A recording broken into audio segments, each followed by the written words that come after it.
સત્સંગ સાગર યુટ્યુબ ચેનલમાં આપ સૌનું હાર્દિક સ્વાગત છે। આજે હું તમને આ વિડીયોમાં સંભળાવીશ ભાગવત કથાનો એક પ્રસંગ, જ્ઞાન માર્ગ ભક્તિ માર્ગ। જ્ઞાન માર્ગમાં તીવ્ર વૈરાગ્ય જોઈએ, ભક્તિ માર્ગમાં તીવ્ર પ્રેમ જોઈએ। ભક્તિ કરવા માટે વૈરાગ્ય નહીં કેળવો તો ચાલશે, પણ સર્વ સાથે પ્રેમ કરવો પડશે। સર્વ સાથે પ્રેમ કરો કે એકલા ઈશ્વર સાથે પ્રેમ કરો, જગતના પ્રત્યેક પદાર્થ સાથે પ્રેમ કરવો, તેનું નામ ભક્તિ માર્ગ। જ્ઞાન માર્ગ ત્યાગ પ્રધાન છે, જ્યારે ભક્તિ માર્ગ સમર્પણ પ્રધાન છે। જ્ઞાની નિશેષ કરતાં કરતાં પરિનિષેધમાં જે બાકી રહે છે તેમાં મનને દઢ કરે છે। સામાન્ય મનુષ્ય માટે જ્ઞાન માર્ગ સુલભ નથી। મનુષ્ય સર્વનો ત્યાગ કરી શકતો નથી। સમગ્ર જગત એ વિરાટ પુરુષનું સ્વરૂપ છે। જગતમાં જે કાંઈ દેખાય છે તે પરમાત્માનું સ્વરૂપ છે। માની વ્યવહાર કરવો એટલે કે વિરાટ પુરુષનું ધ્યાન કર્યું ગણાય। સાધક સાવધાન થઈ ધ્યાન કરે તો સમજાશે કે માયામાં જે શક્તિ છે તે ખોટી છે। ઈશ્વરનું ચિંતન ન થાય તો વાંધો નહીં, પણ સંસારનું ચિંતન કરશો જ નહીં। સંસારને છોડવાની ટેવ પાડો। ધ્યાન વગર ઈશ્વરનો સાક્ષાત્કાર થતો નથી। આરંભમાં આંખ આગળ અંધારું દેખાશે, પણ ધૈર્યની સાથે યોગ ધારણાથી મનને વશ કરવું, મનથી પ્રભુના સર્વાંગની ધારણા કરવી। મન સ્થિર થશે ત્યારે, ધારણા સ્થિર થશે ત્યારે જ પ્રભુનું મંગલમય સ્વરૂપ દેખાશે અને ભક્તિ યોગની પ્રાપ્તિ થશે। ધ્યાનમાં મન સ્થિર ન થાય તો તેને મરણની બીક બતાવજો, તેથી તે સ્થિર થશે। જ્ઞાનદેવે મનને ગુરુ બનાવ્યા છે। મનનો ખરો ગુરુ આત્મા છે। એકનાથ મહારાજે ક્રિયાત્મક ઉપદેશ દેવા વિચાર્યું કે ભાઈ, હમણાં બધું જવા દે, મને દેખાય છે કે તમારું મૃત્યુ નજીક છે।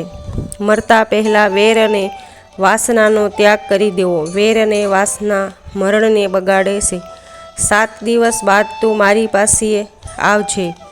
આપણું મન પરમાત્મામાં તન્મય ન થાય તો વાંધો નહીં, પણ જગત સાથે તન્મન ન થઈ જાય તે બરાબર જોજો। પરમાત્માનું ધ્યાન કરતા જીવ ઈશ્વરમાં એકરૂપ થઈ જાય છે। ધ્યાન કરનારો ધ્યેયમાં મળી જાય। ધ્યાતા ધ્યાન અને ધ્યેય ત્રણેય એક થાય છે। આ જ અદ્વૈત્ય છે, આ જ મુક્તિ છે। ધ્યાતા ધ્યાન ધ્યેય દર્શન દ્રષ્ટા દ્રશ્ય એક થાય તો માનવું કે ધ્યાનમાં અને દર્શનમાં એકાગ્રતા આવી, એટલે કે તેને ઈશ્વર સિવાય બીજું કાંઈ દેખાતું નથી। લોકો ઈશ્વરને ધન આપે છે, પરંતુ પરમાત્મા સૌની પાસે મન માંગે છે।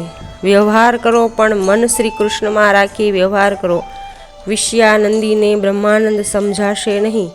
ઉપનિષદમાં દૃષ્ટાંત આપ્યું છે, ખાંડની પૂતળી સાગરનું ઊંડાણ માપવા નીકળી અને પોતે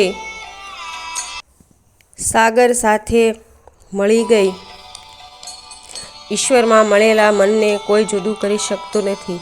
ધ્યાન કરવાથી જીવનો લય પરમાત્મામાં થાય છે, પછી જીવપણું રહેતું નથી। ભાગવતમાં જ્ઞાન માર્ગ અને ભક્તિ માર્ગ બંને બતાવ્યા છે। જ્ઞાન માર્ગમાં જીવ ઈશ્વર સાથે એક થાય છે, ઈશ્વરમાં મળી જાય છે। ભક્તિ અને ભગવાન અલગ રહી શકતા નથી।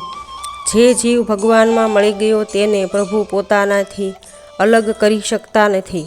વૈષ્ણવો અભેદભાવમાં માને છે, તે પરમાત્માના રસાત્મક સ્વરૂપનો અનુભવ કરી શકતો નથી। જીવ બ્રહ્મરૂપ થાય છે ત્યારે આનંદનો અનુભવ થતો નથી। આનંદનો અનુભવ લેવા માટે તેણે થોડું અલગ રહેવું પડશે, થોડું દૈત્ય રાખવું પડશે। જીવ ઈશ્વરનો અનુભવ ક્યારે કરી શકે? જ્યારે તે ઈશ્વરથી જુદો રહે, એટલે કે વૈષ્ણવાચાર્યો જીવ ઈશ્વરથી થોડો અલગ રહે તેમ ઈચ્છે છે। અશોક વનમાં રામ વિરહમાં સીતાજી રામનું અખંડ સ્મરણ કરે છે। સીતાજી ધ્યાનમાં તન્મય થયા છે, સર્વત્ર રામ દેખાય છે। માતાજી ભૂલી ગયા છે કે હું સીતા છું। આ થઈ કૈવલ્ય મુક્તિ। સીતાજીને ઘણીવાર થયું છે કે હું રામરૂપ છું, તે સ્ત્રીત્વ ભૂલી જાય છે। આમ જીવ શિવ બની જાય ત્યારે જીવ કૃતાર્થ થાય છે। આ જ ભગવદ્ મુક્તિનું રહસ્ય છે. વૈષ્ણવ આચાર્યો પહેલાં દૈત્યનો નાશ કરે છે અને અદૈત્ય પ્રાપ્ત કરે છે, ત્યારબાદ તેઓ કાલ્પનિક દૈત્ય રાખે છે, જેથી કનૈયાને ગોપી ભાવે ભજી શકાય. મારે શ્રી કૃષ્ણ થવું નથી, મારે તો ગોપી થઈ શ્રી કૃષ્ણની સેવા કરવી છે. ઈશ્વરથી વિભક્ત ન થાય તેનું નામ ભક્તિ. ભક્તિ સર્વ સાધનોમાં શ્રેષ્ઠ છે. ભક્તિ શૂન્ય પુરુષોમાં સર્વ સાધન નિષ્ફળ જાય છે. કથા એ જીવ ઈશ્વરનું મિલન કરવાનું સાધન છે.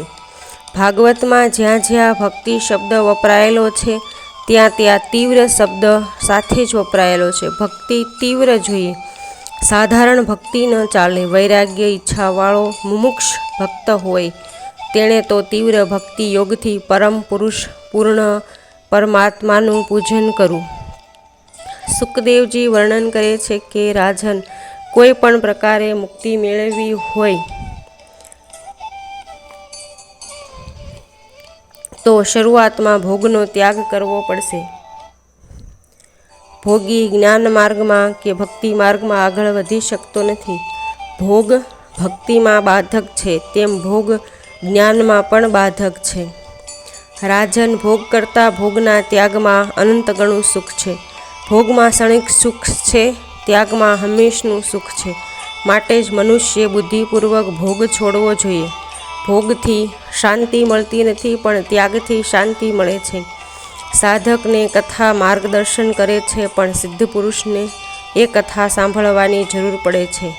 જે મહાન ભક્ત વત્સલ છે અને હઠપૂર્વક ભક્તિહીન સાધનો કરવાવાળા, જેની છાયાને પણ સ્પર્શી શકતા નથી, જેની સમાન કોઈનું ઐશ્વર્ય નથી, તો પછી અધિક તો કેવી રીતે હોઈ જ શકે. જ્યાં તેઓ ઐશ્વર્યયુક્ત થઈને નિરંતર બ્રહ્મ સ્વરૂપને પોતાના ધામમાં વિહાર કરી રહ્યા છે, એવા ભગવાન શ્રી કૃષ્ણને હું વારંવાર નમસ્કાર કરું છું.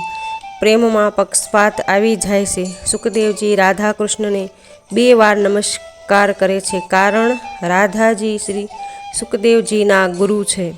રાધાજીએ સુખદેવજીનો બ્રહ્મ સંબંધ કરાવી આપ્યો હતો. સુખદેવજી પૂર્વજન્મમાં પોપટ હતા. શુક એટલે પોપટ રૂપે લીલા નિકુંજમાં રાત દિવસ રાધે રાધે નામનો જાપ સતત કરતા હતા. સુખદેવજી રાધાજીના શિષ્ય છે.